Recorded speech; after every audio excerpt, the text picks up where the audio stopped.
of Pearl. It's working. Well, everybody, welcome Mr. Ethan Lesh, drummer for Atomic Subculture, and definitely kind of universally regarded as pretty much one of the best drummers in the area. Best gigging ones. I'm sure there's one hidden that doesn't talk to people, but they're out there, bro. Yes, like little sleeper cells, just hiding. Were you ever that guy? I don't know. I kind of sucked for a while. So. Yeah, right. What? How old were you when you started? I was either 8 or 9. That's pretty young. Yeah, it was my music teacher when I was in like 4th grade or 3rd grade, something like that. But we did this thing where it was like once a month or once a week. He would just bring in instruments. Like he would bring in a guitar. That's cool. He'd have all the kids playing the guitar. They'd be like, "Yeah, heck yeah, this is awesome." One time he brought in a drum kit though, and I was just like, "Fuck yeah, bro!" Were you immediately addicted? Just like wanted it and didn't stop? Oh yeah, dude, it was unstoppable. Like yeah. What was the first time you got to play in front of people or with people? The first time I ever played a live show, I was living in Hawaii, and I was doing lessons out there for a while, and basically it was like they would start you off and they do regular lessons like what you guys kind of do right now. Okay, like you one-on-one. Yeah. Sit behind a drum kit. You're like, hey, play this, whatever. After a while, you kind of graduate. Okay. I guess. And then they kind of throw a bunch of you together, and then they just kind of make like a little student band. Okay. And then they get you these little BS gigs just, to get used to it and stuff. Yeah. And my first one was, it was fun. It was terrifying. Yeah, I bet. How old were you? I want to say I was like 12. So like 12 a few years in? Yeah. Yeah, I was a few years in by that point. Did you take like big breaks where you didn't play a lot, or were you playing continuously pretty much? Yeah, I want to say there was 2 big ones. Yeah. The first one was when I moved back to Alabama from Hawaii. So you're from here? Yeah, I was born in Dothan. Okay. Military, so I've been every fucking place. But oh yeah. Yeah. Where's your favorite place you lived? Hawaii? Yeah.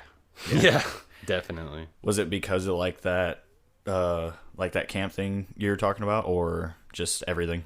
That honestly, the whole music lessons thing was kind of like I didn't realize what I had until I left it. Oh yeah. Yeah, I mean, That's I liked hard. it, but yeah. Dang. There were even times where I was like, fuck, I got to go to practice. I mean, I don't think that ever goes away, where you're just is always, no matter. And it's funny too, because people will try to say, oh, do what you love and you'll never work a day in your life.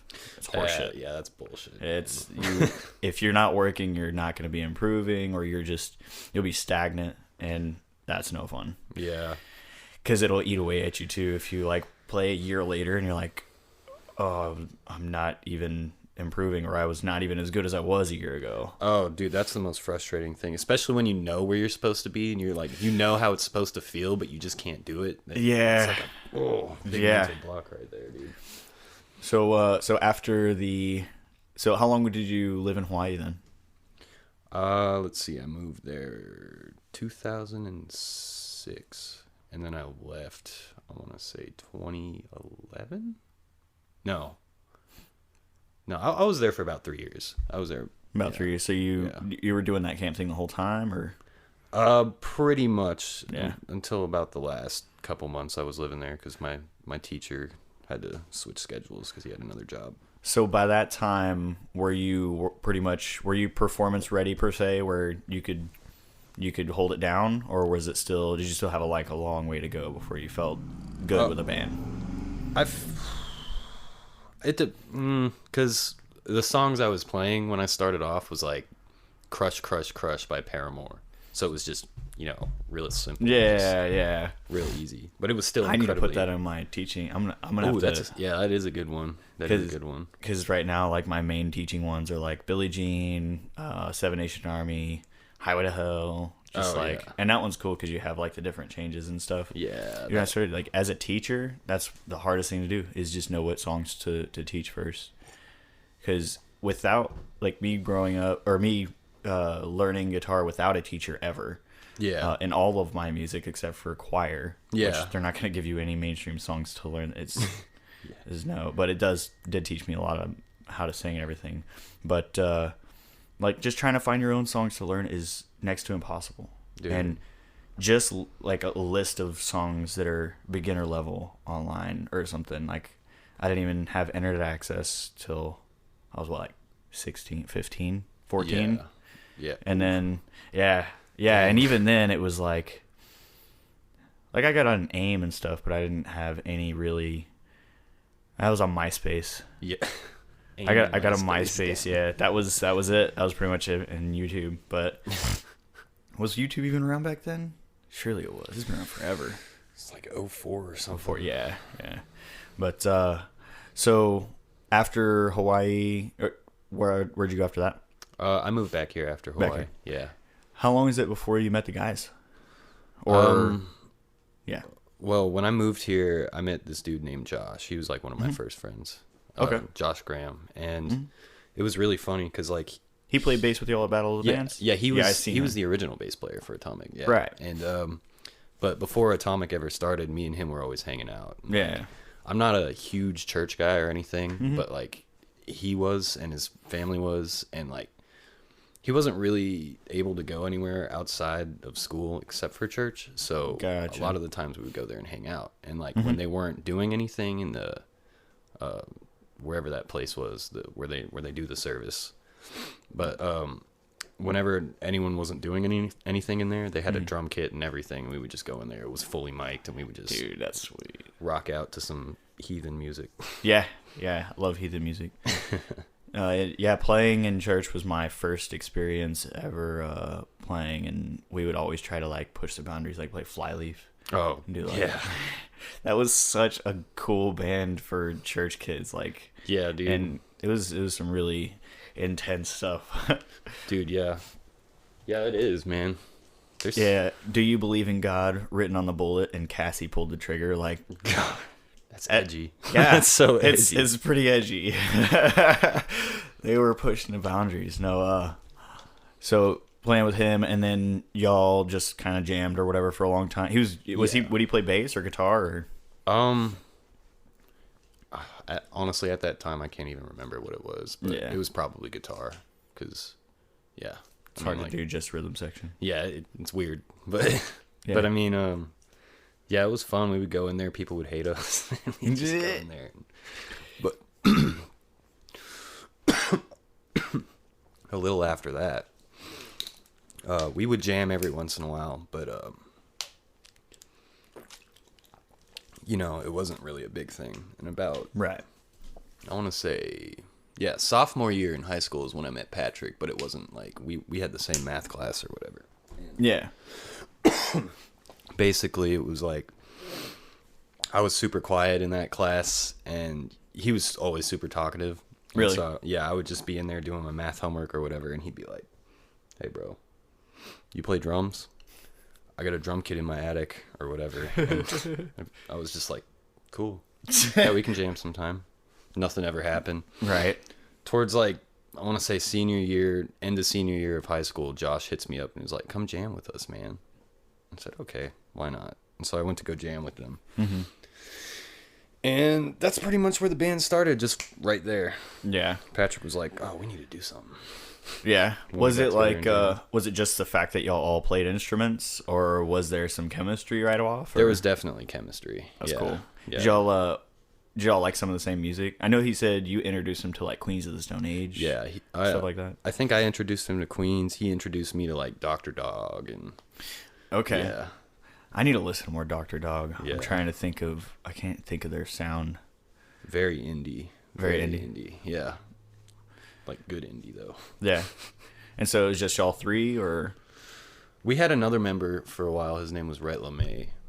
Yeah. Yeah, he switched off on guitar and bass. Okay. So yeah, we had him for a little while. Just like when Josh couldn't, or... No, he was a part of the band for a while. we actually used to practice over at his little shed because his dad used to play in a band called Moon Rock around here. So Okay. yeah, but that was fun. It was really fun. Yeah. And so that was you said sophomore year. Sophomore year is when I met Patrick, but when we started the band, it was about senior year. When did y'all start playing shows? Not too long after. Really? Yeah. Like any paid gigs or just kind of? We had one paid gig, and it was Bama Jam before it was Bama Slam. Okay. And that was kind of big, huh? The place was big. But, Yeah. I mean, we played the show to like 5 people, and I was still just like, oh yeah, sweating and clammy and like, oh shit, here we go. It's going down. It's going down. But yeah, it was super fun. They really liked us. All 5 of them. You're right. Was it like people y'all knew, just like friends or? Yeah, I think my family came out. His Patrick's family came out. Cool. And then there were a few other people that were just there, family friends and stuff. So, right. Yeah, but they liked it. Did y'all were just doing covers at that point? No, we had a few originals. Really? Yeah. In fact, actually, I don't think we play any of the originals that we used to play except for Schizo. Oh yeah? Yeah, at that point, we might play 1 or 2 others that I'm forgetting about. But yeah, I mean, we've changed a lot. Yeah, like in sound and everything. Oh yeah. Yeah. Very much. Yeah, I mean, like looking back at when I was like 15, certain songs I wrote were just not good. Yeah. But then also it's like I was so emo. Oh, I was dude. so sad. The angst. Yeah. You gotta let the angst out, bro. Absolutely. Do you like playing originals more or covers? I definitely feel more like there's more pride in playing your own music. Yeah. Like it feels better when the crowd reacts to it positively. Yeah. Yeah, like, you know, I'm up there, shit, like I'll play Possum Kingdom or Toxicity or something, and those are some of my favorite songs to play, you know? Yeah. But like, when the crowd reacts to that the same as they react to one of our originals, it feels better with the originals. Because it almost like, are you real like kind of self-deprecated? Do you like you kind of are you down on yourself a lot with your musical skill and stuff? Oh yeah. Yeah. So yeah, I'm the same way. So when I play a cover and people like, I'm like, oh yeah, it's because it's a good song. Yeah. Yeah. Exactly. But like, and if it sucks, I'm like, oh, I suck. Yeah. Yeah. You can't win. No. I think that's what makes us. That's the only thing that makes us able to play decent shows, though, because I don't know. I feel like normal people that have like good self-talk. You just don't get better. What is that even like? Normal self-talk? Man, I'm getting there. I'll tell you. And I think that might be a big part of me not really drinking or smoking anymore, because I don't even really drink beer that much. Last 2 shows, I had 1 beer at Hangar 33 because it's a 4-hour show. Yeah. And it's like 12, and I'm just like, gotta do something. Yeah. Shit. Dude, that was rough too. There was like 7 people there, and like 5 of them worked there. Oof. I know. I know. Yep. Yeah, but hey, gotta pay the bills. Yeah. Right. No, but it was so. It's weird how much better it is depending on the crowd. Yeah. Like the crowd can make the show a lot of the times. Yeah. Yeah. I was playing Brandy at the open mic. We were playing and singing. What were we doing? Fallen. Yeah. Because she has that. Alicia Keys. Yeah, she has that R&B voice, man. And so we're doing that. And then Nicole was in the crowd. Shout out to Nicole Vacas. She was telling me like do the beat, and I had the looper. I was like, all right, bet. So I did it, and I did the beat into the microphone. Started doing the beat, and I grabbed my electric guitar, and there was a group of folks there. They were kind of like loud and obnoxious and everything, and just like really into it. Yeah. And just like me. And so so they see me pick up the guitar, and they're like, oh no, I know you. And I was like, mm-hmm. And so and they start egging me on. I'm like, okay. So I start giving them to them more and more and more. And it's like, when you don't have that and you try to do that, it's so awkward and weird and out of place. Dude, yeah. They're just like, can you calm down? Yeah, chill but out, bro. Even if there's like one person or two people like egging you on in a crowd, and people see that, they're like, oh, like yeah, it's this call and answer thing. And so do you experience that with drums too? Yeah, a lot. Like, if the crowd's not really feeling it, I'll try and play. I don't know if I'll necessarily try and play quieter, but I won't try and hit my crash as hard, because I just look at them and I can just see visible annoyance. Just Dude, the cymbals. I'm just over there, man. Yeah, I'm just over there on the kit, like, I'm sorry. I'm sorry for performing. I'm sorry for being here. But dude, do you end up playing like less, like doing less on your fills and stuff as well, or is it mostly just the loudness? The more in my head I am, the less fills I'm gonna do in general. So like, not just when the show is a little, stagnant, but like if I'm feeling really nervous, I'll be like a little more reserved behind the kit. Because is it more just worried about staying in pocket and keeping it solid? Yeah, that's exactly what it is. It's just I'm thinking too hard, basically. Yeah, there's this weird thing about they say 80% is like your best, 80%. And like when you're like tight, you're trying to play it perfectly. It's like you're too tight, but when you play at 80%, you're just like you're looser. Stuff flows better, and it's like with everything, but especially music or any kind of art like that. And I absolutely have felt that, like when I'm just kind of just feeling it, not really too worried about it. This my best moments for sure. Definitely, dude. And people can just, it's so weird how people can, not even just visually, but it's like they can sense tension. I guess you could probably hear it in the music, but also just like watching, you can, if you see that they're just loose up there, it's just a better show. Yeah, I feel like there's a lot of body language involved with it. Like a lot of body language. Even behind the drum set? Yeah. Oh, yeah. Yeah. You ever get big, like doing crazy stuff like... Dude, or if I've had a few drinks, I'm like, just hitting that shit. But so, I mean, what is one of the hardest things as a drummer, as far as, whether it's learning or performing or writing or, finding people to play with, whatever it is? I feel like one of the hardest things about being a drummer is understanding the like structure of how like you need to do things. So like, for instance, in a song, you kind of want to make sure that structure goes right. Like, so you learn a song, you learn it, the structure the way it is. Right. Sometimes, you'll play a show and you'll extend a verse or you'll extend a chorus or something like that. But it's like really up to all of you to like key in and make sure that you're all going to do that at the same time. And a lot of the times as a drummer, you're really the one kind of passing those signals on to the other members of the band. Absolutely. So like you're kind of just like making sure everyone's like and in the right zone. Yeah. And of course musically, just the most subtle things, if you're with a group that knows how to play, like you can just start opening the hi-hat a little bit. That's like one of the first things I learned as a drummer is like start opening the hi-hat, people know what's coming. Yeah. Or you just do certain fills a certain way. Exactly. And like what I love about drumming, because I've drummed in a couple different gigs. Got a lot of work to do to be like a serious drummer, but when I do, I love that like it's up to me. Yeah. When it comes down to it, you are the decision maker. Yeah. But that also means you have to like key into where people want to go or where they're already leaning. Yeah. And so like subtle things that you'll hear on the bass or on guitar. Yeah. Where do you think you get the most signals from? Is it like the lead singer or like the bassist, or is it kind of everywhere? One of the more subtle signals is watching the vocalist. And like it's really about when the vocalist starts and stops their verse or chorus or whatever they're doing, their line. You know what I mean?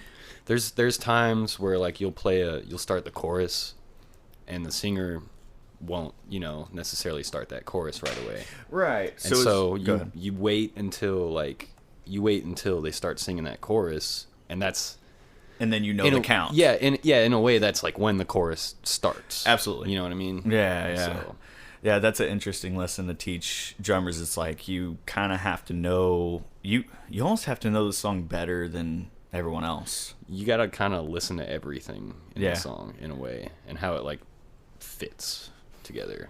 Yeah, I That know. makes sense. For drumming for me, the one being that I'm not technically advanced, I can do some cool things, but I also like my tempo's not the best. But I always hard. make up for that by knowing every song in and out. And Yeah. like I was the first to correct, like, hey, no, like we don't need to go that way because Yeah. it's too wrong. Like, Yeah. there's a certain point musically where, especially if you're playing a cover or even an original that's already set, it's like you can drift away, but there's certain points where you're like, nah, we need to, Yeah. unless we all decide that we're going to change the song before, like right now, and then Yeah. that's how we're going to play it now.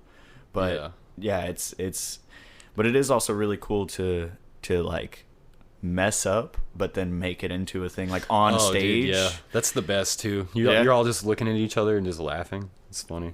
Especially when you pull it off and nobody notices. Yeah. You're like, gotcha. And they're like, dude, such a good show. It was perfect. You're like, you think so? Little do you know, we practice 10 times better. Yeah. I love it. I love it when someone messes up on stage though, and we all Yeah. just like look at each other like, whoops. Yeah. And then like there's usually those like couple people in the crowd that know like, it really well. And you're yeah. like, oh man, have you had some really cringy mess ups though? Like where like it was noticeable and like it wasn't good. Yeah. The worst is when you get off beat. Like if you Yeah. stay on beat as a drummer, Yeah. you'll be fine. You mean like on off tempo, or you like put the snare in the wrong place or something? What do Yeah, you mean? like you just, it's like you miss. It's like almost like you miss, and you're like, oh shit, and you try and like get back on beat, and Yeah, it kind of yeah. screws everyone else up, and Yeah. it's like a skip. It's It- yeah, like it those are skips. rough. Like Yeah. what my biggest thing is I'll miss a cymbal. Oh, dude. on the one, I'm like, oh no. Dude, that's probably my biggest. Yeah, that's my biggest like letdown right there. Is I'll always miss a cymbal. Like Ugh. every show, I'm gonna miss one cymbal at Yeah, least. yeah. It's such a weird part of performing too, is because you're never gonna really play a perfect show, and if you do, it's really not even like there's not really that much value in that. I mean, unless you're Yeah. like a huge band, Yeah. and like I don't know. It seems to me. I don't know though. I haven't seen a lot of big shows. Have you been to a lot of big name shows or anything like that? Or? I've been to a few, yeah. I've been to a few. I just got back from Rockville. Well, Oh, I yeah? didn't just get back from Rockville, but yeah, I mean, when it was going Still on sweating. last year. I'm just kidding. But yeah, it was Playing or just no, going? I wish I was playing Rockville. Yeah, you gotta be. Fuck. See, shows how much I know. Yeah. If I was playing Rockville, I might not be in Enterprise. That's all I'm saying. Yeah, who'd you really go to see mostly? Oh, there were 3 bands I really wanted to see, and they were Lamb of God. I wanted to see them since I was a kid. Really? It was fucking amazing. Yeah. Probably the best show I've ever been to. There were people flying in the air. Like Wow. I jumped in a mosh pit. Was that the first time? No, it wasn't my first time in a mosh pit, but to that scale, holy shit. Yeah. It was a big mosh pit. My buddy got decked in the face. But you wear those with pride, though. Yeah, It's he was such like- a weird thing. Yeah, he was all like, "That was awesome." Blowing Fucking blood out of bleeding, his nose. give me tissue. But yeah, it was Lamb of God. And another band I've always wanted to see was Mastodon, and they were just like, it was like I wasn't even on Earth. That was Really? It was wild. It was wild. And I don't know if you've ever seen Braun Daler's drum kit, but he's got the sexiest drum kits. Really? I don't know what it is, but like that dude just He just knows how to put them together. knows how to play him too. Yeah. What kind of drummer is he? Is he like more technical or? He's very technical, but he's like very fast. He does a lot of snare Okay. work. Yeah. Blast beat kind of stuff, or No, more just I I don't know how to Mastodon. explain it. Like Yeah. yeah. But they're fun. They're a good band. Yeah. So you said Lamb of God, Mastodon, and Code Orange. Code Orange. They're kind of a newer band. They Okay. were probably the most put together, intense act I've seen there, and like it wasn't Really? even that big of a show. Yeah, because Yeah. they're kind of new, okay. but holy shit, they kicked ass, bro. What was one of like kind of the memorable moments? Like was it like real performative or just like really tight and what? What was the thing for you that really For Code sent Orange? it to the moon? Yeah. Well, they were just, dude, I didn't see them mess up once. Their music is Really? not, yeah, their music is not easy at all. Okay. Like, fucking intense, crazy, heavy shit, just Yeah. in your face. Oh, is it metal? Yeah. Okay. Very. Gotcha. But Gotcha. yeah, that one was fun. The crowd, and it was cool because most of the crowd, I was gauging them. I'd heard of Code Orange, like I've heard a bunch of their stuff. I was excited to see them, but like, Okay. a lot of the people that were there didn't really know who Code Orange was, and Yeah. they played like 3 songs, and people in the crowd were just like, "Oh my god!" Yeah. just freaking out, dude. It was. Have you ever seen a band live and then you started being a fan from that you didn't know? A lot of local talent, yeah. Yeah. But I don't know. Like it's hard at a festival because I'm just kind of, when it's early, you're just walking around. Really? You'll see them on the screen. You're like, hey, they're kind of good. Yeah. They're kind of good. But then it you just doesn't kinda- really leave an impression though. Sometimes, yeah. Yeah. There was this band I saw over there called Fever 333 though, and They metal as well. pretty much they're like a new age. They're kind of like a new age new metal. I don't know what you call that, but there's like, it's kind of hip hop. Got a little bit of a hip hop vibe to it. But I mean, I saw the drummer get up off of his drum kit, pick up his crash cymbal, just like smash it, and then throw it on the ground.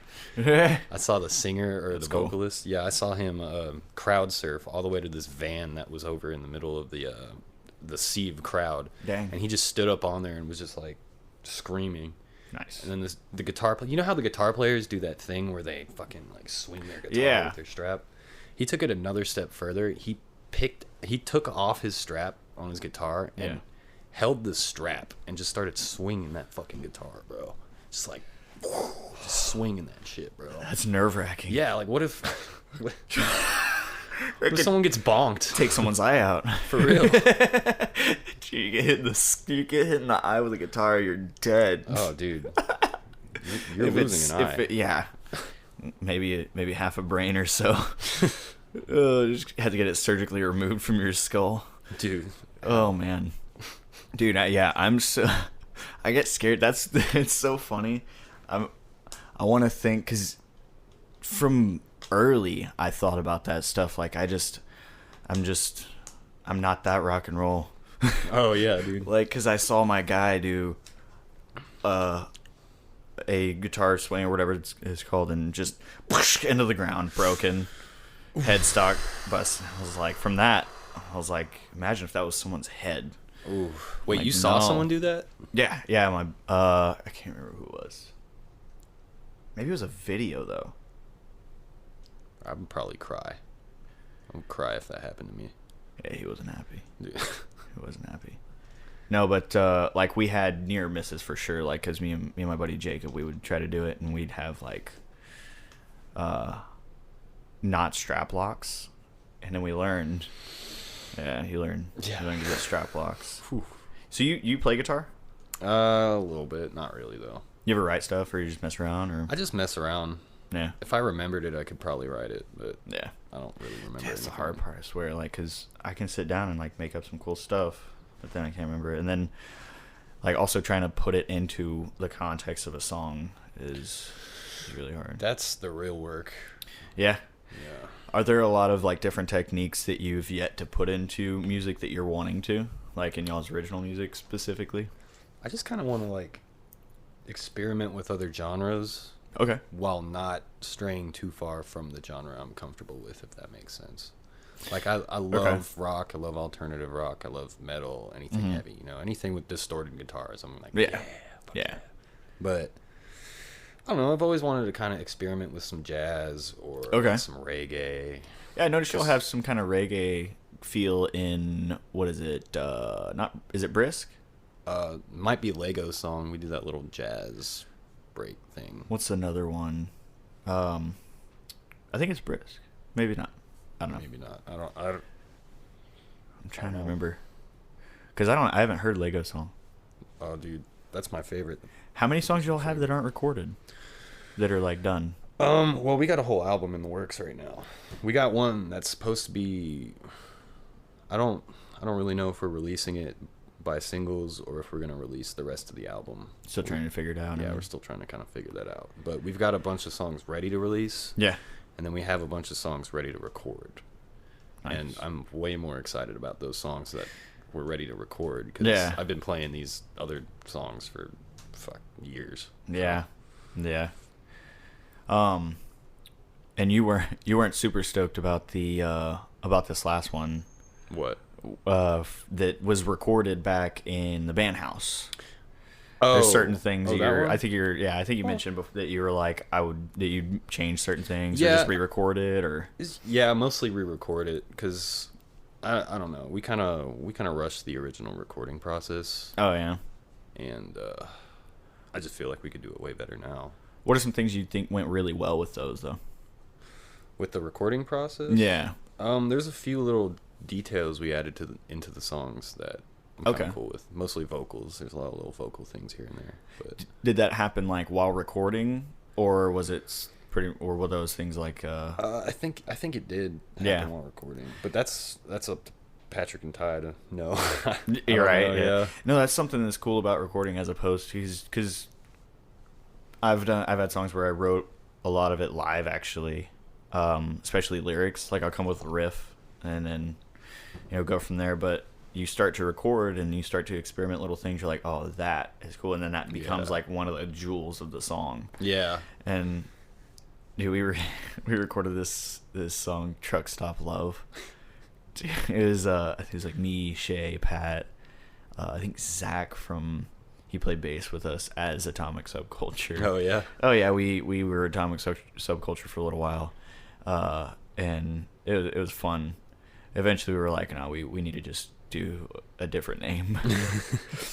I think there was some other things going on too, but it was just funny. Yes. We weren't Atomic Subculture at all. But it was still a lot of fun. But dude, I love Atomic Subculture, bro. Yeah. You were a part of Atomic Subculture.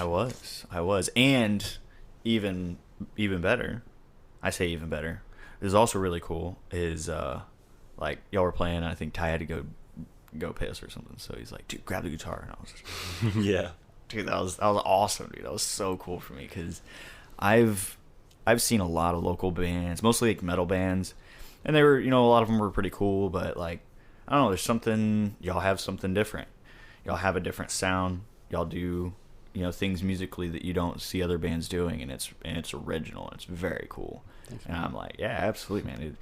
One of my favorite moments is I think this is in Brisk where you do the pause and just oh yeah, and like it's such a cool little moment. Thanks, and yeah, I'm continuously excited to hear y'all's next stuff.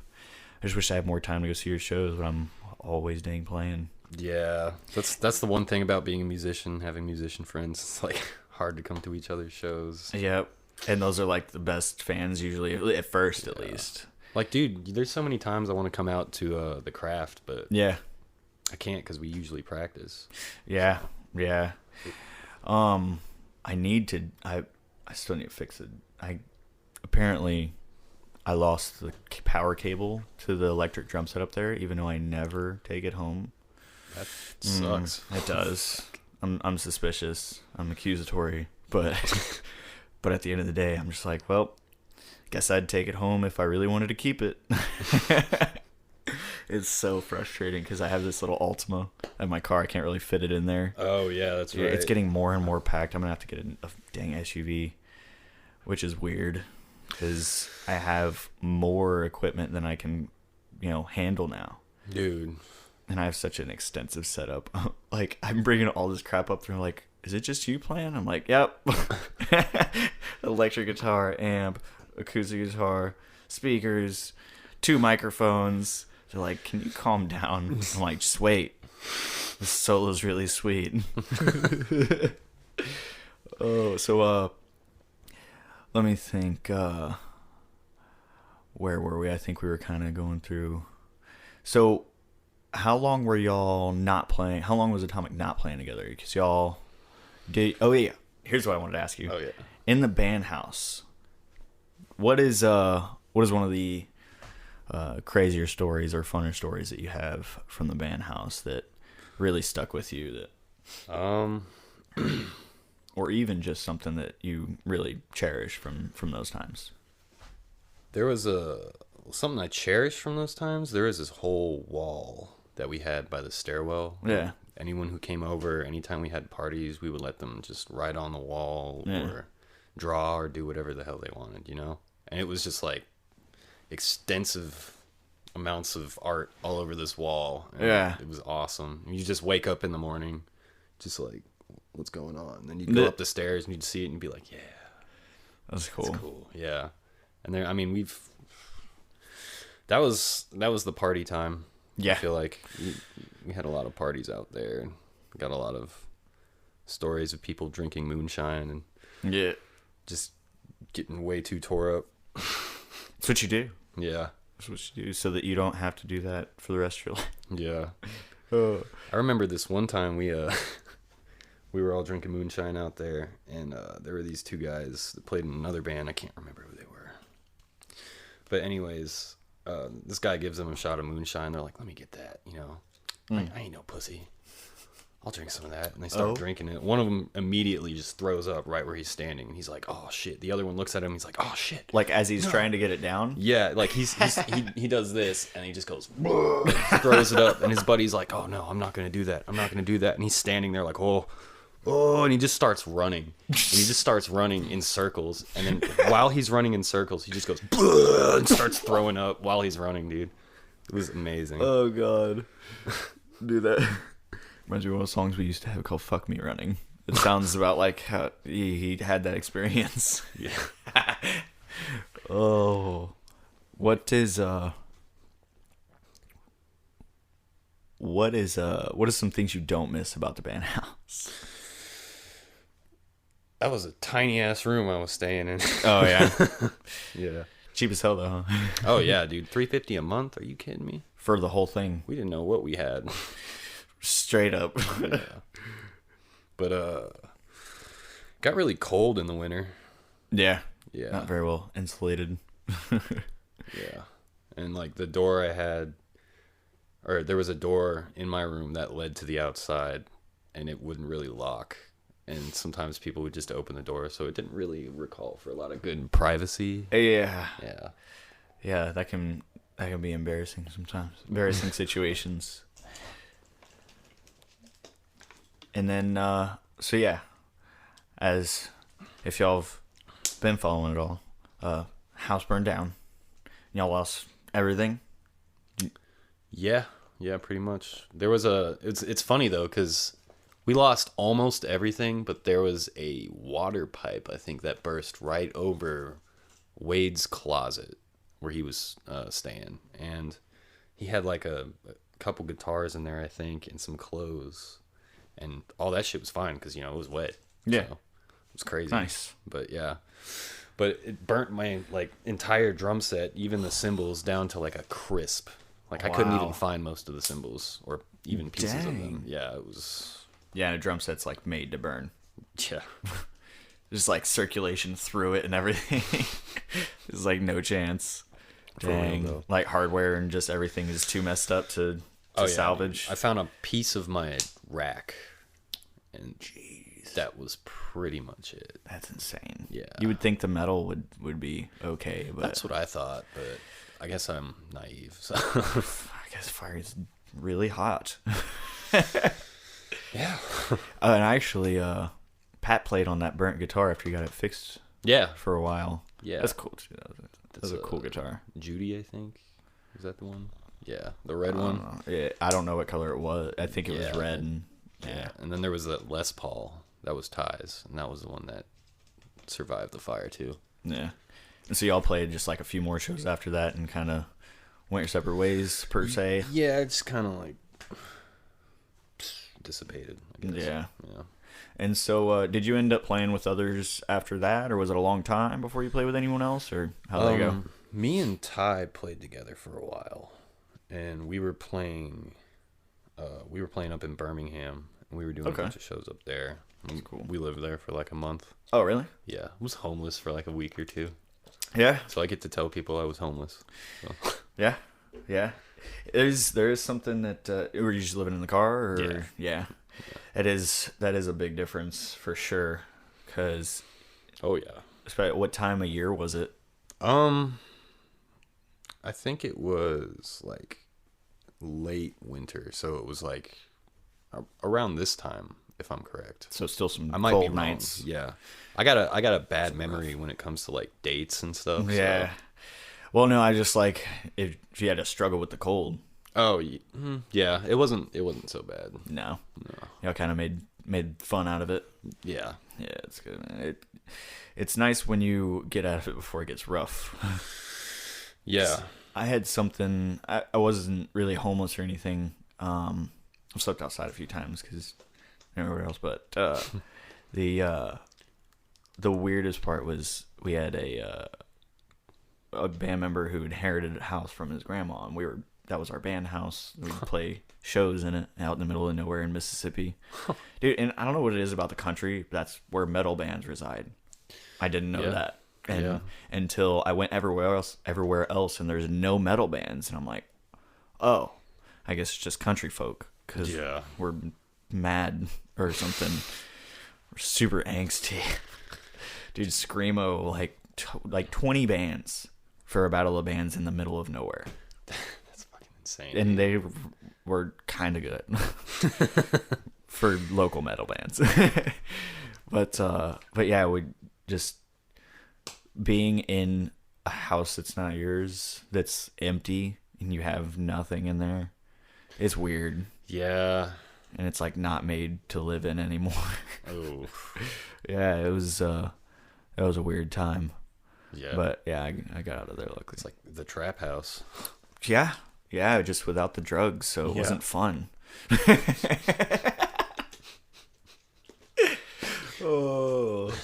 Oh man, dude! I remember one time we watched Fight Club, and I got wasted that night, like blackout drunk, and I started telling everybody, I was like, I want you to hit me in my face as hard as you can. Oh God, you were over here trying to start your own fight. And club. this one dude, I was trying, and this one dude really didn't like me, and he had some pretty big hands. So he and I was just wasted, so he'd rocked me. And so my bassist was trying to save me, and he's like, let me fucking save this kid from himself. And he kind of did a little bit of MMA, so he knew how to not hurt me at least and make it seem like we were fighting. Yeah. So he's like, all right, we're going out in the yard. And so we did, and he didn't even punch me. He just put his fist out, like trying to like not hurt me, and I charged and rammed my face into his fist on accident. Just all nose. And then we wrestled around a little bit. I was bleeding from the nose, and I was like, that was amazing, dude. I feel alive. He's like, can you shut up so we can have a normal damn party? You're pissing inside. Everyone off. He's like, stay out here. Yeah. Put your leash on. So and my drummer's sitting there like just as wasted as I am, trying to clean my nose, and he's like hitting me. I'm like, ow, I love you, man. Oh, that was probably one of my greatest band house stories, dude. I wonder if that's like, it feels like a rite of passage of like partying as a young band and just like doing stupid crap. Yeah.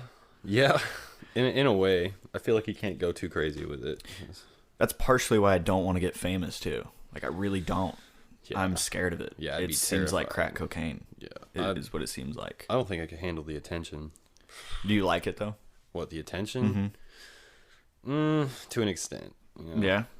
Like, I don't know. I wouldn't want to walk around and everyone's just like. Okay, no, but like from what you've experienced already. Oh, as like far the attention as like, from. Oh, yeah, like whether it shows or. Oh, I love it. Yeah, you love it. Yeah, same. So like, it's really cool when I'm in the store, like, hey, Kim's Jams. Yeah. Like, yeah, it's cool. I love it, man. I love that. But yeah, there's definitely a very hard line where I'd like, no. Oh yeah. I don't like this. And plus, like, I'm not really trying to tour. Do you see yourself becoming like a touring musician long term and everything? I'd love to, yeah. That's kind of the plan. What would success like as to if it was perfect, what would that look like for you? Basically be a touring drummer, maybe a studio drummer, but you know, preferably with Atomic Subculture. Like that is my band. That is what I want my bread and butter to be. That's perfect. And then like just make a comfortable living, really, and a little bit of attention here and there. Right. Some renown. Sprinkle that in. So like I've asked pretty much everybody this. I kind of just asked all my friends this. What is legacy? Is that important to you? Like people remembering you, I guess, let's say after you die, or like leaving your mark? A little bit. Yeah. A little bit. Maybe not a whole lot, but you know, sometimes that thought creeps in. It's like, you know, what if I die tomorrow? Yeah. So, yeah. But I mean, like, I'm not too worried about it, I guess. But I would appreciate it to have a good legacy. So, what drives you the most as far as like, you know, trying to be the best drummer you can be or the best band member or whatever? Is it trying to go for that success, or is it more like making really good music, or is it like connecting with people? What's the thing that drives you the most? I do like connecting with people, but like the music itself is just like, I don't know, it's a different feeling. It's just really like, to me, that's what like real love is like the way I feel when I'm like really enjoying myself and playing on a drum kit with a band. That's what it is. And do you mean like kind of like a self-love, or more like a like group thing, or like kind of all of the above? Kind of all of the above, really. I mean, it really hits every spot. Like, yeah, it really does. So, being a part of something and like being out there. Yeah, that's cool, man. So if there was anything, especially for like musicians or drummers, that you would give as far as like advice for someone who is maybe starting out, or just, you know, on their way or whatever, who is not where you've gotten to this point? Well, first thing, I'm gonna be that asshole that everybody doesn't want to hear say it, but use a metronome. Practice with a metronome. I mean, at least when you're starting out, you know, you gotta know what it feels like first to be in the groove. And a metronome, I really feel like, helps you in that sense. Do you you can tell when something's out of tune, right? Oh yeah. Does it sound the same when something gets off tempo? Like even if it's the whole band that gets faster or slower? When it's off tempo, it's like when something's out of tune, that hits me like nails on a chalkboard. Okay. Like that's like immediate, just Off tempo, it's like, it's almost like you're moving and then you like trip on a rock or something that you stepped on. You're like, oh shit. And when you see that live, whoa. Yeah. So like if the whole band like kind of slows down on a part or something like that, it feels like a stumble. Yeah, kind of like a stumble. Yeah. That's interesting. Cuz I'm just now starting to get where I can tell if something's too fast or too slow, but even still, sometimes it won't be till I start singing and then I'm like, oh god, this is so slow, and it's usually on my looper. Yeah. So I can't change it. And so I just have to do the whole damn thing slow. Like, do you feel like when you start a song slow, it is almost worse to speed it up, or do you usually like just correct it and get it to where you feel like it's supposed to be if it starts at the wrong tempo? If it's not too far off, I'll usually just roll with it. Just stay on that tempo rather than kind of correcting it. If it starts super slow or super fast, I'll usually like I'll do it, and I'll just kind of like slow down or speed up a little bit, just and pull on everybody a little. Yeah, and I'll just kind of like look at everyone like, hey, make sure you speed up, slow down. Dude, the hardest thing, I swear, is when the drummer gets a little too fast, and I know the fast part's coming. I'm like, I can't play it this fast. Yeah. I just can't. And then sometimes there's nothing you can do. So you're like, well, I guess I'm screwing this solo up. Oh well. Or like, oh dude, when I do 1 Week by Bare Naked Ladies. Oh, that vocal part. Oh my gosh, dude. I've flubbed that because, and it's so awkward when you flub it too. Yeah. Dude, when we played together, it was so weird and so fun and cool. Dude, it was. But so awkward in certain moments too, because it's just like we weren't practiced. Yeah. We just weren't. We would he'd be like, "Hey, you want to?"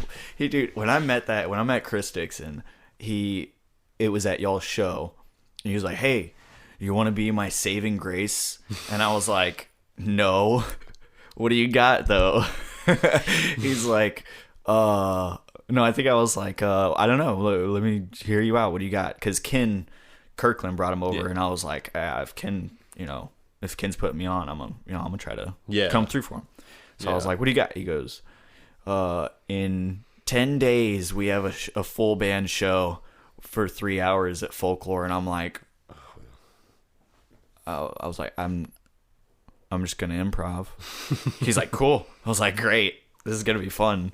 And it was surprising at how well I could just like pick certain things out if I knew the key, like certain licks and everything. Yeah. And I got some good props from Phil Lenz for that, but that dude's killer too. I loved playing. Who, Phil? Yeah. Dude, Phil's a monster. Yeah. He's great. And he's such a cool guy, and he's so put together. Oh yeah. Yeah, I'm he's cool. I aspire to be like that. Big shout out to Phil Lenz. Yeah, Phil. Big shout out to Chris too. Yeah, dude. That was a lot of fun, man. Thanks for putting all that together, man. Because Chris books shows like a monster. Dude. He will book some dang shows. And he did some things I have never seen anybody do, like getting the crowd involved. Like, he's got some stage presence. Yeah. He really does. He has it was a lot of fun. And dude, playing Freebird that one time. Oh. I thought it was a disaster, and everybody was like, that was amazing. Can you, like, we need to book y'all again. And then he tells me that the sound guys that he was going to pay, I think $175. They were like, no, don't pay us. We believe in your band. We want to be a part of y'all, doing well. And I'm like, what? Really? That's cool. Yeah. You didn't know about that? No, I didn't know. Yeah, about that. That's cool. That was one of the big things that made me really try to put a lot of effort into it. Yeah. And like, dude, and you were absolutely our saving grace, because without just the most solid drummer that knows these dang songs, like, it would have been rough. Thanks, man. Dude. And it was a lot of fun playing with you, and then also playing with you and Wade as just the trio. Dude, that was cool. That was cool. a lot of fun. I was really learning how to, hold it down as the only guitarist, which is, God, so hard, because I want to play complicated stuff and sing, but like, you really got to play it well. On the topic of awkward shows and stuff, do you remember that show we played in Fort Rucker? The one where we were like tucked in a corner and we were playing for all like, it was like Browning or a bunch of those gun companies. Yes, they were all talking. The to trio. Each other. Yeah, yes. It was the trio. Yeah, that was that was an awkward. They paid us well though. It was fun. They did, and I guess they liked us. But yeah, well, what sucked about that though was like, I guess because of COVID, like the pay was getting behind. It was like a month and a half before I got paid, and I already had to pay you guys because I'm not gonna make y'all wait on it, because that was the deal. But it's like, God, that was rough. When I got it though, I was like, thank God I needed this, because it was for both of the shows with that one, and then me and Pat played the next like week or the next day or something like that. Yeah, I think it was the next day. Yeah, dude. But it was really cool. And dude, and the same thing there. It was like we didn't belong. Just awkward. Yeah, and like a couple people came. I think like 4 or 5 different people saw us, but they loved it when they did. And like Harlow came and he was setting up for what was it? Sister Kind or something like that. Yeah, Sister Kind. I see him around a lot. Not Mike Van Deusen's band. Is that Sister Kind? Or is that the bigger band? The actual, like, the signed band? I think Nicole is playing with Sister Kind, right? Nicole's also a badass drummer. It wasn't Sister Kind then. What's the band that I'm mixing them up with? It was it wasn't Fence, was it? No, it had Sister or Kind in the name. And I kept getting it mixed up. I'm like, they're not this big band from like they're the local band. It's Mike Van Dusen and the guys, like, yeah, like they're good, but you're thinking people are gonna be going crazy, but it wasn't them. Oh. And I was like, it was a different band because he had sent us a picture of Mike Van Dusen's band, of the picture they took. Yeah. Because he was like, oh, this is a cool idea, and I was like, oh yeah, but it was just he was talking about them like they were like Coldplay or something, or like some huge band, not Coldplay, but you know what I mean, like some huge band. And I'm like, I don't know if you know these guys or whatever, I don't know, but anyways, no, but no, I actually did hear Sister Kind playing up at Was it Rain? Rain. Yeah. When we were up at Rain, that was a fun show. Yeah, they do well. They're fun. Dude, Josh, is it that Josh? No. This is different Josh. Okay. Yeah. No, he's killer on guitar, man. Oh yeah, he's cool. A lot of fun. But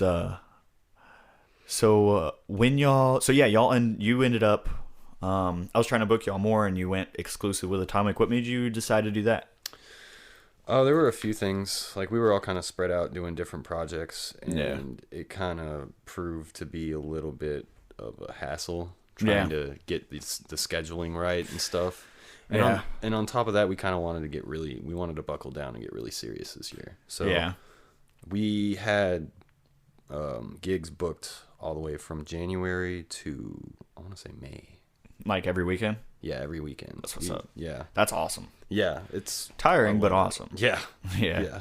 How's it been so far? It's been good. It's been my only source of income lately. Like, I'm really trying to see if I can't just do the music thing, you know? Yeah. Yeah. You thought about teaching, man? I have. I'd like to.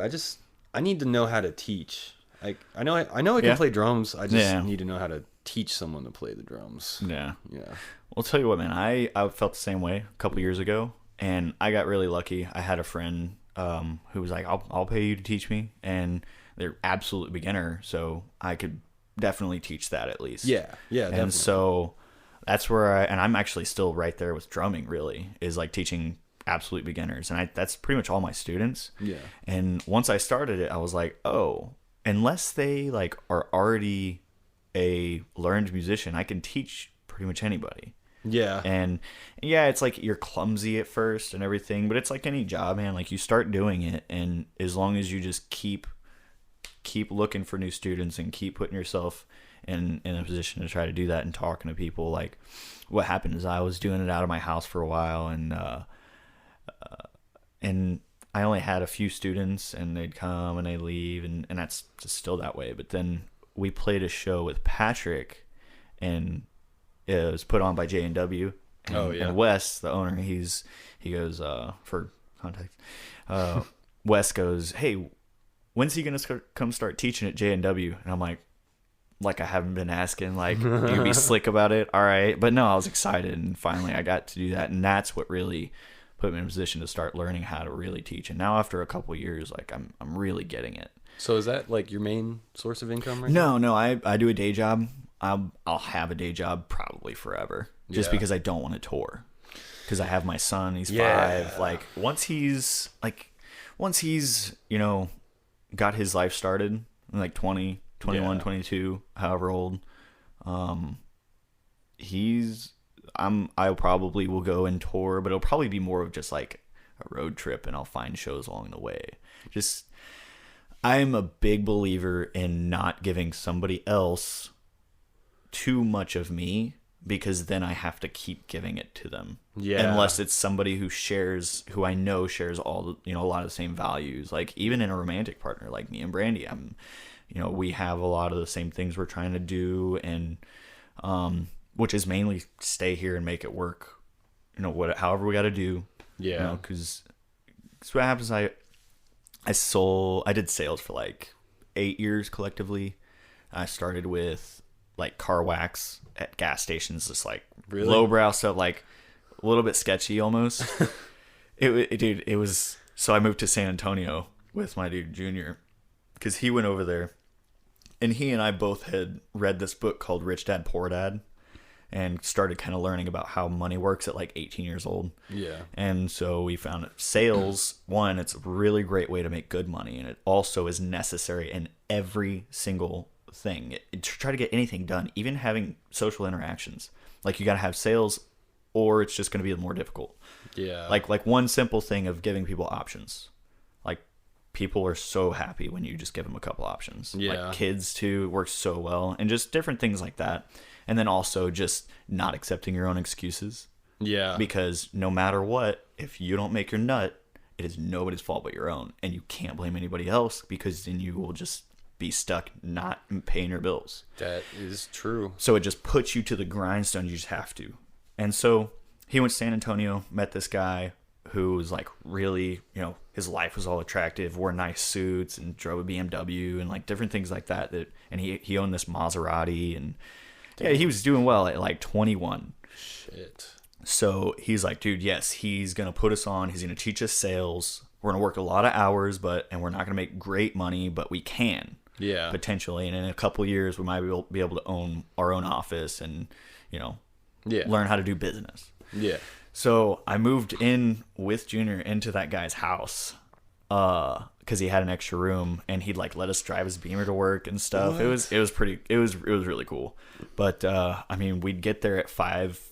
I want to say like 5:45 in the morning. I can't remember if it was 5 or 6, but we'd show up 15 minutes early because that's just, we started learning how to be ahead of everyone else. Yeah. How to just try to beat people to the punch. Yeah. And so, but we'd start at like either 5 or 6, and we usually get done at like 7 or 8 at night. Yeah. And so like, it would be like a few hours in the office learning our pitch, and then also learning sales, and then also learning mental toughness. Yeah. And so that was a few hours in the office, and this was Monday through Saturday. And then we'd go out to the field, learn to sell like by doing, and we'd sell this car wax, and it was just, it was an okay cleaner, but the wax was just terrible. It was an okay product.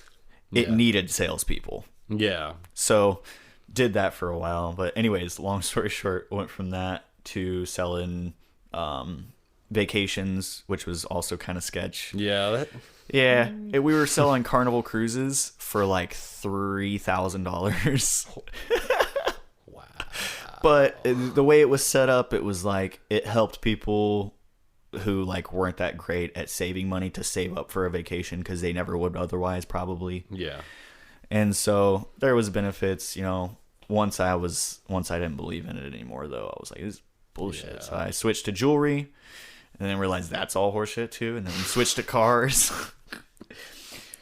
and then selling cars for 60 hours a week, like, you make good money until you don't, and then that 60 hours is like, you start realizing, oh, I don't have a life outside of this. Yeah. And so, and then plus I started realizing that either this isn't gonna sound good, but either certain customers would have to suffer the financial consequences, or I wouldn't make any money. Yeah. Because some customers know their stuff, and you can't really make any money off of them. Yeah. So you have to make all your money off of certain customers. And those are usually the ones who already aren't in the best position because they're not good negotiators and they're really nice. Yeah. Stuff like that. And it's like grandma. Yeah. Stuff like that. Every once in a while you'd get some a-hole would come in with a ton of money, and you make, $5-6 grand in profit, and you'd get like a third of that. And so that's nice. Yeah. But that usually wasn't the case. Usually those people knew like the managers, and so it'd just be, they get, deals really easily, because otherwise they could just go to the other manager they know downtown or across town and get a better deal. That's a tough break So right there. yeah, you start realizing what business is about, and patting people on the back and doing this, that, and the other, relationships and things like that, and I stopped believing in it, and so I failed out. I made like $1,000 a month for like 3 months when I was used to living off like $3,500 to $4,000. Yeah. So went to serving tables, and then from then I was like, oh, I just don't need to give anybody too much of me. Yeah. Like, doesn't matter if it's an office job, it doesn't matter what it is. It doesn't matter if it's deciding that I want to tour, like, because you have to do it full-fledged, and then it's expected of you. Yeah. Or else you're going to have to start a completely new thing, starting at the bottom, and that's hard. Yeah, the second you let up, everyone's looking at you like, what are you doing? That too. I was watching an interview with Jewel, and she was talking about she had to take a couple years off for her mental health because she went through this whole crazy thing. Like, her mom stole $100 million from her. What the and fuck? like, yeah, you should definitely. I shared it watch Jules' interview with Joe Rogan. She's so wise too. Like, she came out of it a good person. Yeah. And that's not even good. the worst of it. That's just like kind of the tip of the iceberg. It's crazy. Anyways, so she took a couple years off from doing music, and everybody's like, oh, Jewel fell off. What happened? Oh, is she depressed? What's going on? It's like, And people look down on you, and it's like, it's so silly, because even the things that we believe is success is still tinged with what the world sees as success. Isn't that fucked up? It's so weird. It works to get a lot of things done, but it also, if you let it, will ruin your psyche. Yeah. And it'll get you just like... Well, like, that's that whole thing going back to, you know, attention and, like, being famous and stuff. That is the number one reason. Like, I don't want to be watched like that, you know. I don't want someone just nitpicking everything about me. That would because I mean, even if you are really mentally strong and you don't look at a lot of the, you know, comments and stuff on YouTube or whatever, and it's still gonna eat at you, like, subconsciously, for real, and you're gonna act different. And like, I already noticed myself act different in certain situations, and I'll go back and be like, was that just kind of playing a part? Yeah. And a little bit, we all play a little bit of a part of who we believe we are. And that's good, because like, we have a very dark side and, you know, also this very light side, and both of them have really bad caveats. Yeah. And definitely. so like, finding that balance, you kind of have to play a role, and then you become more of that over time. But certain roles you play, you're like, oh, yeah, I didn't like that. And it's also worse when you're getting that attention, because you feel, this is how I feel about it. You get more introspective about it. Yeah. You start to like, that's when you really start to, in a way, care about what people think about you. And it's almost like you don't really have a choice. Well, so if you don't care what anybody thinks about you, that's a huge problem. Yeah. Like, that's like sociopathic behavior. Yeah, definitely. But like, if you care what too many people think about you, that's another. That's rough. Yeah, that's when it starts like. That's when you start apologizing for things you said that you didn't even mean, how you know, how people perceived it and stuff like that. And especially in today's, you know, media climate of cancel culture and all that. That's another thing that scares me, because I have some ideas that are way too nuanced to even begin to talk about without some kind of like understanding with a person. You know, even this, like, as small as it is, I'll say stuff that I absolutely will catch flack for. I haven't yet. Yeah. But just with small stuff, even, like, everybody's got their opinion, and now they've gotten used to expressing it in typically the most volatile way. Because, like, you don't see how people react on their face. And that changes you. Like, when you see somebody and, like, their face crunch up when you say something, you're like, oh, I don't like how that felt. Yeah. Yeah, you know? I know what you mean. When you don't have that on social media, like, you get in this habit, and I think we all have to spend time, like, realizing that and being introspective about that. But yeah, when you care what too many people, I agree. So it's a fine line. Like, I want like 2,000 to 5,000 followers, not the number, but 2,000 to 5,000 followers, so I can like monetize it, sell merch, and, you know, have a couple different places I go. But yeah, if it starts getting too big, it's just like, I'm back up. Yeah, I'm back off. And that's why I have my hand in so many pies. I'm trying to start so many things, because if I can teach and do this and, you know, buy and sell equipment, and do the open mic and do performances and, you know, sit in on bands sometimes, like, I think that's kind of the key in a lot of different things. Like, for instance, sports, like Jason Harlow was messaging me back and forth about that, and about how it's becoming more like sports. Like, in certain places you have to pay to play. Yeah. Because you're getting exposure. Yeah. It's like, apparently exposure pays the bills long term. It's a fucking scam. Yeah. And a lot of these venues now, what they'll do is they'll sell you the tickets, and like, I mean, it's cool if you've got the show planned out and whatnot, but if every venue makes you sell tickets, how are you even going to gain a following? It's got to be somewhere to start. And it was interesting for me playing around here, because my first experience playing in paid shows, which we never even got paid, I don't think, because promoters are, you know, certain ones are a certain way. Yeah. Yeah. To put it lightly. But it was based off you sell your own tickets. You have to sell tickets or else you won't play again. Yeah. Period. And it's like coming from that to this, I go to a bar and it's empty and I'm like, sorry guys. They're like, no, we're sorry. Yeah. Like we'll try to get more people here next time. And it's like, yeah. It's a different climate. You care about me? Yeah, it's a different climate here with these bars. It is, and I really appreciate it. I'm really trying to use that as a solid platform to push as many people up as I can, and like, when we all win, we all win. Yeah. The more of us that are doing well, the better we all do. Because before, not even like 3 or 4 years ago, you didn't really see live music anywhere. No. But Dennis Chastain, another big shout out to Dennis. He's been paying people almost every single day, I think 5 days a week, and then an extra afternoon as well or something. Paying musicians to play at the craft. Yeah.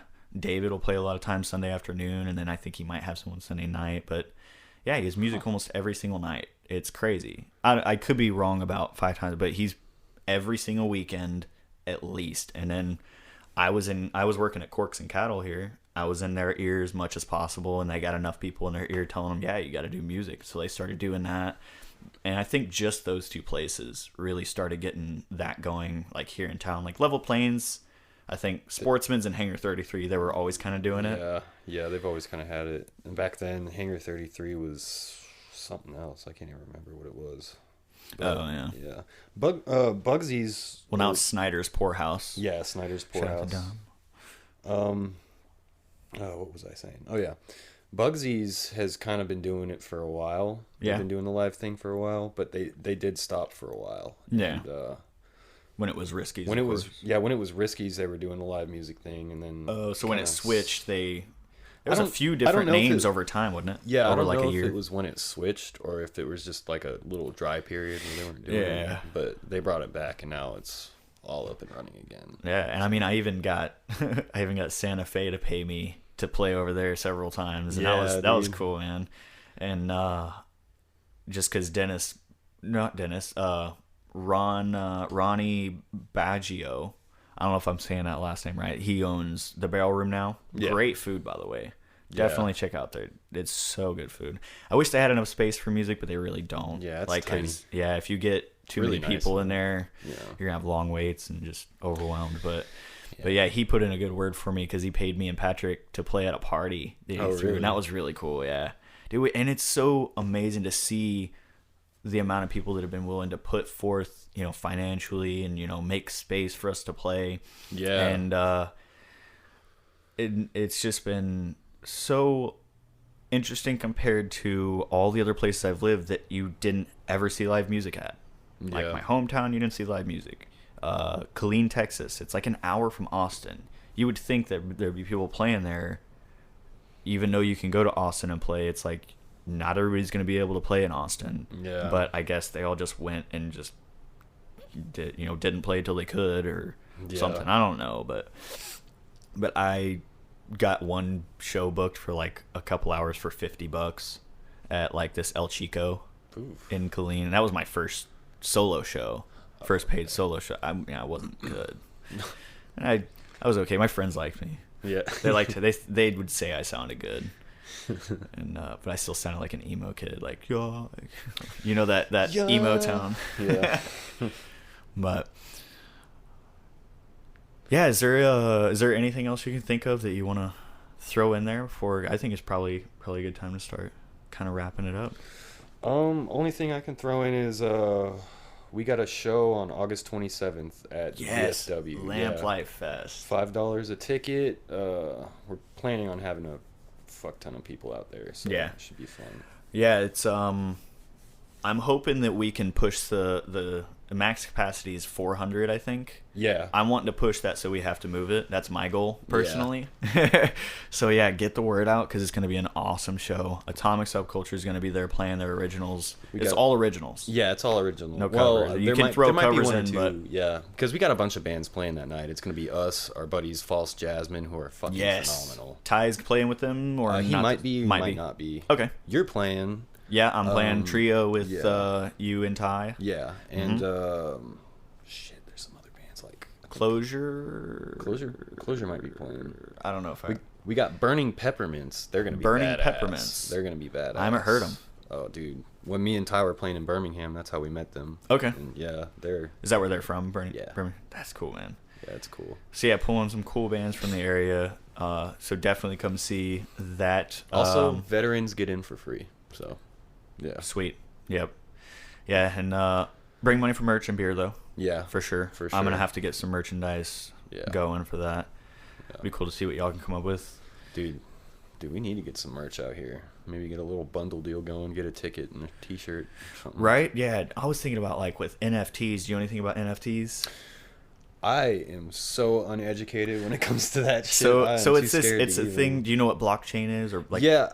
I kind of get the general idea of what it is, but it's so new and weird. So what's cool about NFTs is you can sell a part of, like, you can probably do it with anything, but NFTs are making it really easy to kind of put it together. But you could, like, let's say you wanted to sell a part of one of your songs, like you could sell for X amount of dollars. Let's say for $100 you could have 1% of our song. That way when we make money, your fans make money too. It's like an investment. It's like stocks. Exactly. And of course some people will look at it like, I think the best thing, it's like baseball cards, honestly, is really what it is. But they have, like, potentially you could have income that comes with it, or you could attach, like, oh, you can come to our next 3 shows for free, or 3 tickets to any of our shows, or whatever it is, you know what I mean? And so, like, sky is the limit. It's very cool. There's a lot of potential. Yes, and it's a really good way for a band like, let's say, Atomic Subculture. You have, let's say 2,000 some odd fans. If you sell, $10 NFTs, even if it's just like a picture y'all drew, and just so they can say they have it, you can raise $20,000 because people paid $10 a piece, and then you have a really, really good, high quality album. Just to throw that in your head. That's an interesting idea right there. It's very cool. It gets really complicated as far as putting it together, but I think I found one website that does it for you as far as the percentage. And then they do the bundle thing. Another thing is they'll do like backstage patches, or you could come with us on just set up and play with one of our shows to see what it's like being one of us. Like, really, you could be like, really, that'd be crazy, right? Dude, that'd be so cool. Seriously, how much would you love to do that with, like, your favorite band? Bro, come have McDonald's with us after the show. Yeah, if I got whatever to, like, it is, if I got to jump on a song with Queens of the Stone Age, bro, play like Song for the Dead or something live. Yo, what if you got, like, even non-musicians, you can play one snare hit in our song. Just one snare hit. You know what I mean? Like, have a 100 people lined up and you all get a snare hit. Here, bro, you take the hi-hat. Right? But just, like, have James or whoever just put that in there, equalize it how you need to, and I don't know. I think that'd be legit. I'd be like, that was my snare hit, bro. And then, like, or like if they buy 1% of the song, it's this second. It's like, I own the 27th second of Brisk. Bro, this is a really interesting idea. It's blowing your mind right now? Yeah, just like crowdsourcing a song. Like, yeah. Like, you can pay this amount and we'll let you figure out 1% of the song. Yeah, you can write one lyric. Or 1 second. Yeah, you get one word or You're one right. sentence or something. Or even, like, if you have, like, a background like chant. Like, you can chant in our song. Like, anybody can chant. That'd be wild, dude. So I'm going to leave you with that. Because the sky's the limit. And it's got my mind going crazy. I have a very small following. So I'm building that. And, I mean, I'm already, like, I've started setting it up, but I've got a lot of stuff going on. But, dude, yeah, it's been very interesting. Dude, so you said, is fun, man. This is also my first one-on-one, whatever you want to call it. So. We're calling it a podcast. Cam's James podcast. Yeah. It's fun. Dude, yeah, it's my third, and it's so fun. I'm getting a little better. Still, like, I think I had, like, one awkward pause. It wasn't so bad. Dude, I had one with Ty that lasted, like, 6 solid seconds of silence. You just staring at each other. And I was, like, trying to figure out a way to say something. And then when I couldn't, I was like, all right, well, what do I say next? And, like, 6 seconds is an eternity. Dude, yeah. In a conversation. All that dead air, bro. And it's hard to have a conversation that's interesting all the way through. That's like a 6-second pause. You're at a bar, you're talking to someone, there's a 6-second pause, you do the whole. Let's try it. 6 seconds. Yeah.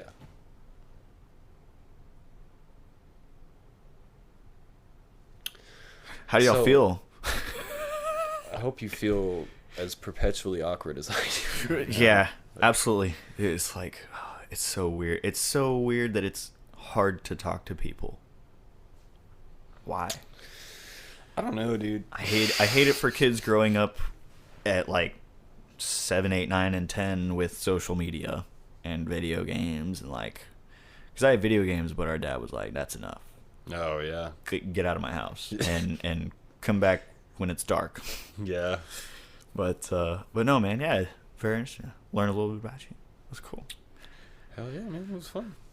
Well, that is Ethan Lesh. Y'all make sure to check out Atomic Subculture. Check out atomicsubculture.com is where you can find information and tickets for Lamplight Fest, or just hit me up or Ethan up. And that's it. That's it. Thanks, bro. Thanks, man.